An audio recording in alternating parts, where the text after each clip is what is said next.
Hey everyone, welcome back to this channel. तो I hope you all are doing well and बहुत time के बाद मैं video बना रही हूँ बिकॉज प्रॉपर टाइम नहीं मिल रहा था कुछ काम की वजह से. बट कोई नहीं, अब हम जल्दी से अपना चैप्टर कंप्लीट करते हैं, दैट इज़ स्टाफिंग. आज पढ़ने वाले हैं ट्रेनिंग एंड डेवलपमेंट के बारे में. छोटी सी वीडियो में उसे कंप्लीट करते हैं और चैप्टर भी कंप्लीट हो जाएगा. तो चलो फिर जल्दी से इस वीडियो को स्टार्ट करते हैं. देखो, ट्रेनिंग और डेवलपमेंट इन दोनों की बात हमने स्टाफिंग प्रोसेस में की थी. ट्रेनिंग क्या है कि आप अपने एम्प्लॉयज़ को उनके फील्ड से रिलेटेड, उनके डिपार्टमेंट से रिलेटेड काम सिखा रहे हो. ट्रेनिंग एक छोटा कॉन्सेप्ट है, ठीक है, कि आप एम्प्लॉयज़ की स्किल्स पे काम कर रहे हो, वो जिस फील्ड में काम कर रहे हो उस फील्ड से रिलेटेड उन्हें काम सिखा रहे हो. That is training. दूसरी चीज़, ट्रेनिंग चाहे एम्प्लॉय नया हो चाहे एग्जिस्टिंग एम्प्लॉयज़ हो, दोनों के लिए रिक्वायर्ड है. क्योंकि जो बिजनेस एनवायरनमेंट है वो डायनामिक है, चेंज होता रहता है. तो आज के एनवायरनमेंट के अकॉर्डिंगली आपको काम करना आना चाहिए. दैट इज़ वाई ट्रेनिंग चाहे नया एम्प्लॉय हो चाहे वो पुराने एम्प्लॉय हो, दोनों के लिए रिक्वायर्ड है. ठीक है, training is a job oriented process. आप एम्प्लॉयज़ की जॉब से रिलेटेड, उनके फील्ड से रिलेटेड उन्हें काम सिखा रहे हो. ओके. डेवलपमेंट की बात करें तो डेवलपमेंट एक बड़ा कॉन्सेप्ट है.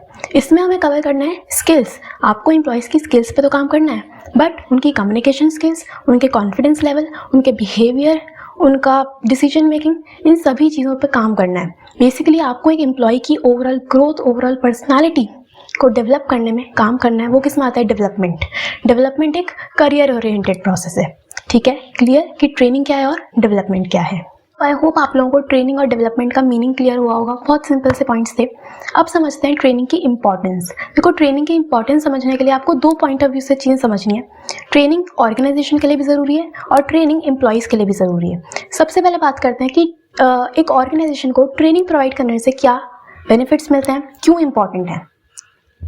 फर्स्ट पॉइंट है, training is a systematic learning. जब आप अपने एम्प्लॉयज़ को ट्रेनिंग दोगे तो वो सब कुछ सिस्टम में चलेगा, एक प्रॉपर ऑर्डर में चलेगा.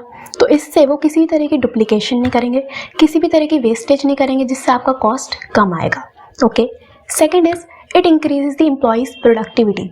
जब आप अपने एम्प्लॉयज़ को काम सिखाओगे, उन्हें ट्रेनिंग प्रोवाइड करोगे, तो उससे क्या होगा? एम्प्लॉयज़ की प्रोडक्टिविटी बढ़ेगी. वो कम टाइम में ज़्यादा काम कर पाएंगे, प्रोडक्शन बढ़ेगी, तो आपका सेल्स वॉल्यूम भी बढ़ेगा और अल्टीमेटली प्रॉफिट मार्जिन भी बढ़ेगा. इससे क्या होगा? आपकी ऑर्गेनाइजेशन की ओवरऑल ग्रोथ देखने को मिलेगी. That is why training is important. ठीक है. Third is, training equips the future manager who can take over in case of emergency. मतलब अगर अभी आप अपने एम्प्लॉयज़ को ट्रेनिंग प्रोवाइड करोगे, तो अगर इन फ्यूचर आपको किसी मैनेजर की नीड होगी, किसी सीनियर पोस्ट मैनेजर की ज़रूरत होगी, तो आप उन्हीं एम्प्लॉयज़ का ट्रांसफ़र या प्रमोशन करके मैनेजर बना सकते हो. मतलब आपको एक्सटर्नल रिक्रूटमेंट करने की नीड नहीं होगी. इससे क्या होगा? आपका एडवर्टीजमेंट का खर्चा बचेगा. सिलेक्शन प्रोसेस जिसमें बहुत टाइम लगता है वो भी सेव होगा. ओके. फोर्थ है, training increases employee morale and reduces absentees. मतलब जब आप एम्प्लॉयज़ को काम सिखाओगे, उन्हें काम करना आएगा, तो वो फालतू में छुट्टियां नहीं मारेंगे. डेली बेसिस पे, रेगुलर बेसिस पे वो ऑर्गेनाइजेशन में आएंगे, काम करेंगे, तो प्रोडक्टिविटी भी बढ़ेगी, एम्प्लॉयज़ का मोराल भी बूस्टअप होगा. ओके. फिर आता है हमारे पास, it helps in obtaining effective response to fast changing environment. बताया है मैंने कि जो एनवायरनमेंट है, बिजनेस एनवायरनमेंट बहुत डायनामिक है, चेंज होता रहता है. तो अगर आप अपने एम्प्लॉयज़ को काम सिखाओगे तो वो उस चेंजेस के साथ अपने आप को एडजस्ट कर पाएंगे. कोई भी चैलेंजेस आएंगे तो वो बहुत ईजीली उन्हें फेस कर सकते हैं. Okay, clear. तो बहुत सिंपल पॉइंट्स हैं, आप अपने अंडरस्टैंडिंग से भी बना के लिख सकते हो. ज़रूरी नहीं है कि बुक के ही पॉइंट्स आपको याद करके रखना है, आप अपने अकॉर्डिंग भी लिख सकते हो. ठीक है. अब समझते हैं कि एक एम्प्लॉय को ट्रेनिंग से क्या बेनिफिट्स मिलते हैं. First point is increased skills and knowledge. Simple बात है कि जब आप अपने एम्प्लॉयज़ को ट्रेनिंग दोगे तो उससे उनकी स्किल्स इंप्रूव होगी, उनका नॉलेज लेवल बढ़ेगा, जिससे उनके लिए बहुत सारी करियर अपॉर्चुनिटीज़ जनरेट हो पाएंगी. ठीक है. Second is help to earn more. अब जब एक ट्रेंड एम्प्लॉय है, उसे काम करना आता है, उसके बाद अच्छी स्किल्स हैं, करियर अपॉर्चुनिटीज़ और ज़्यादा क्रिएट होंगी, तो वो ज़्यादा पैसा कमा सकते हैं. ठीक है.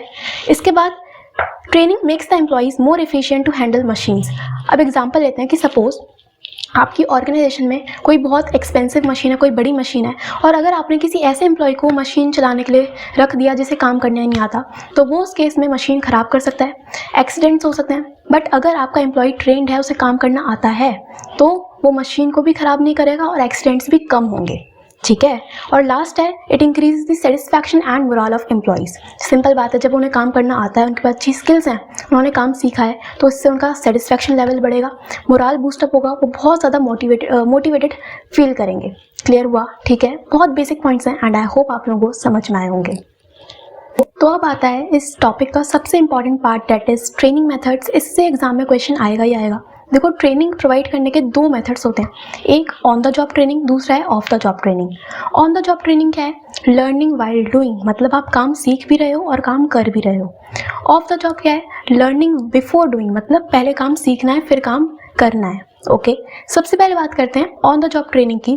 देखो, ऑन द जॉब ट्रेनिंग में आपको 3 पॉइंट्स पढ़ने हैं, एक अप्रेंटिसशिप प्रोग्राम, दूसरा इंटर्नशिप और तीसरा है हमारे पास जॉब रोटेशन। इसमें से सबसे इम्पॉर्टेंट और जिसके सबसे ज़्यादा चांसेस है कि एग्जाम में पूछा जाएगा वो है अप्रेंटिसशिप। ये आएगा ही आएगा, इसे अच्छे समझ के चलना। चलो अब इन तीनों को ही अच्छे से डिस्कस करते हैं। सबसे पहला है अप्रेंटिसशिप प्रोग्राम। इसका मतलब क्या है? एक एग्जांपल लेते हैं, जैसे कि अगर हम बात करें प्लम्बर्स की, इलेक्ट्रीशियंस की, कारपेंटर्स की, तो जब ये लोग आते हैं आपके घर पे तो इनके साथ कोई और साथ में इंडिविजुअल भी आता है। वो क्या करता है, वो जो बच्चा होता है या इंडिविजुअल होता है, वो बस अपने मास्टर वर्कर को ऑब्जर्व करता है कि वो किस तरह काम कर रहे हैं, और साथ में वो थोड़ा थोड़ा कुछ ना कुछ छोटा छोटा काम करता है। तो वो अपने मास्टर वर्कर को ऑब्जर्व करता है और धीरे धीरे उसे सारा काम आ जाता है। तो उस केस में जो मास्टर वर्कर होते हैं वो अपना सारा काम किसे शिफ्ट कर देते हैं? उस इंडिविजुअल को। मतलब उस इंडिविजुअल की कौन सी ट्रेनिंग चल रही है? Apprenticeship training. ठीक है, क्लियर? ये जनरली हमें देखने को मिलता है सेमी स्किल्ड और अनस्किल्ड जॉब्स में। Okay, clear? इसके बाद आता है इंटर्नशिप। इंटर्नशिप क्या है कि जितने भी कॉलेजेस होते हैं, यूनिवर्सिटीज़ होती हैं, वो बहुत सारी कंपनीज के साथ डीलिंग्स करती हैं, लिंक्ड होती हैं। तो कॉलेजेस में आपने थ्योरेटिकल नॉलेज तो ले ली, अब वो स्टूडेंट्स उसे किस तरह प्रैक्टिकली अप्लाई करें, वो क्या करते हैं, उस कंपनीज में कुछ टाइम के लिए काम करते हैं। ठीक है, काम करते हैं वहाँ पे, वो अपनी थ्योरेटिकल नॉलेज को प्रैक्टिकली अप्लाई करते हैं, और जब वो वहाँ पे काम करते हैं तो उन्हें उन रिटर्न में कुछ पैसे मिलते हैं, कुछ पेमेंट मिलती है, जिसे हम कहते हैं स्टिपेंड। ज़्यादा बड़ा अमाउंट नहीं होता, छोटा ही अमाउंट होता है, बट हाँ, आपको फ्री में काम नहीं करना पड़ रहा, आपको कुछ ना कुछ पे किया जा रहा है। ये क्या है? Internship training.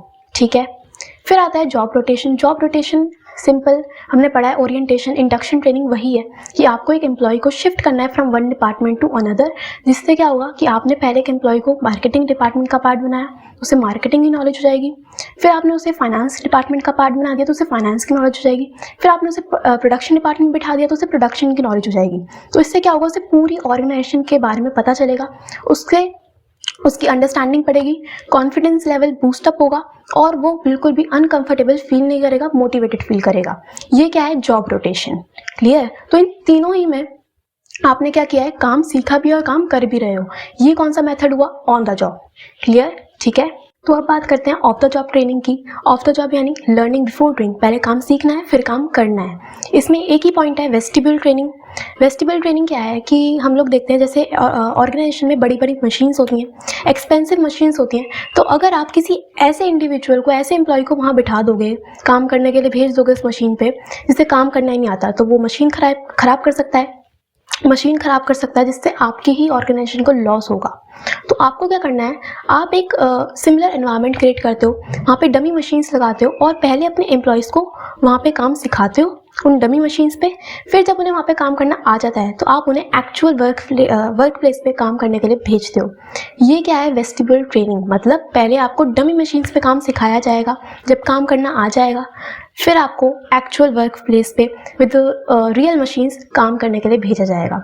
ये कौन सी ट्रेनिंग है? वेस्टिब्यूल ट्रेनिंग, और बहुत इंपॉर्टेंट है from exam point of view. इस टॉपिक से एग्जाम में क्वेश्चन बनेगा ही बनेगा। अप्रेंटिसशिप और वेस्टिब्यूल ट्रेनिंग ये एग्जाम में आएगा ही आएगा, 3 मार्क्स में पूछ लेते हैं, तो इसे छोड़ के मत जाना, अच्छे से पढ़ के जाना। ठीक है, तो बस इसी के साथ हमारा चैप्टर ख़त्म होता है, और बहुत छोटी छोटी वीडियोस में हमने पूरा चैप्टर कंप्लीट कर लिया, एंड आई होप आप लोगों को क्लियर हुआ होगा। साइड बाय साइड रीडिंग करके चलना।